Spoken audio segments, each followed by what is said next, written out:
today's video, samahan nyo naman ako sa panibagong araw. Sana ho naman ay tapusin nyo hanggang dulo.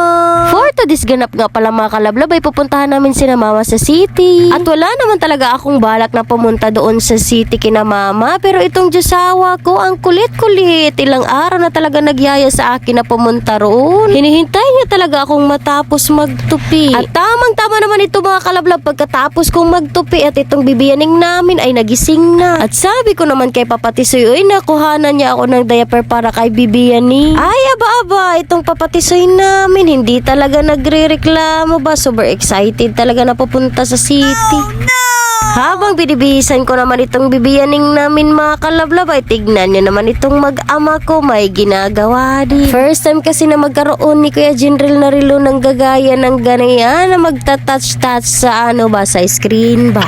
At in fairness, hindi lang si Kuya Jinril ang nag-i-enjoy, si Papa Tisoy din. Anyways mga kalablab, dahil kagustuhan ni Papa Tisoy na pumunta kami sa city, ay siya na rin naghahanda ng lahat kasi wala ito sa plano ko. Siya na din ang nagkuha ng mga damit namin ba, nabihisa namin doon sa city at saka mga diaper ni bibiyaning at iba't ibang bagay para sa aming mga anak. Ay alam mo naman itong inday mo tatama rin talaga kapag wala sa plano.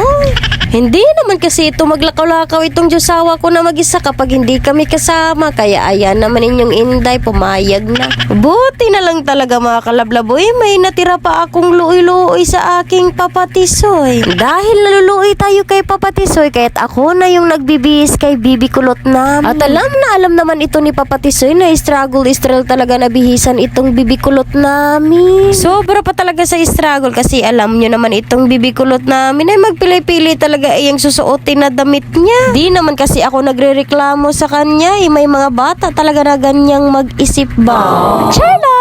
Ay, ang bilis naman ang biyahe namin mga kalablab. Dito agad kami sa Manipis. Dahil love ko kayo, ipapakita ko din sa inyo yung pinakamagandang spot talaga dito sa Manipis ba. Alam nyo ba mga kalablab, kapag magbiyahe kami papunta city at dito kami dadaan sa Manipis, ay pagsabihan ko talaga iyang Papa Tisoy nyo ba niya magdahan-dahan siya dito banda. Ay kung na ako lang yung nagandahan dito sa mga punong kahoy na madaanan namin. Ay, aminin nyo, napaka-relaxing niya kasi kapag dadaan kayo dyan, lalo't-lalo na sa ilalim ng mga punong kahoy.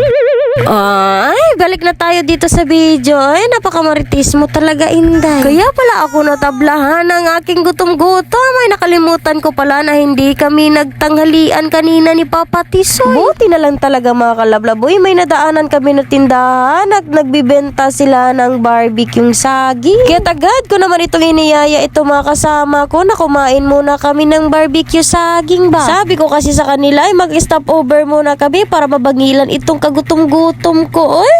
Hoy, may stop over ka bang nalalaman ha? Sige nga, kung may tao ba na hindi gugutumin yan, malapit na yan mag-alas 7 ng gabi at wala pa akong tanghalian. Ay, aba, itong bibiyaning namin. Enjoy na nood ng kalabaw habang kumakain din kami ng barbecue sagi. Fast forward tayo mga kalablab, no? Pagdating talaga namin sa city sa bahay nila mama, ay tignan nyo naman itong dalawang Junakis ko. Hindi na talaga alam ni mama kung sino yung unahin niya ba. Di ko talaga alam iyan sa dalawang Junakis ko. Napakalambing talaga nila sa kanilang lola ba. Ay hala, paglumbaan ay maghilak diha-duha, At isa pa ito na dagdag sakit ng ulo ko. Sige na, agawin nyo ng lahat sa akin. Ay, joke lang naman kasi yun mga kalablob. Sarap kaya tignan. Ganyan yung mama at Diyosawa mo. Isa kasi yan sa mga banding nila mga kalablaboy. Si mama talaga magpakuha. Talaga iyan ang tutuloy ni Papa Tisoy. Ganito din ba yung mama at Diyosawa mo mga kalabla? Ay, grabe talaga mga kalablaboy. Nalulupig na talaga ako sa mama ko ba. Napaka-baby. Siya na nga mga kalablab. Dirira ko kutob, dirira ko taman. Hope you like this video. Amping. Love always.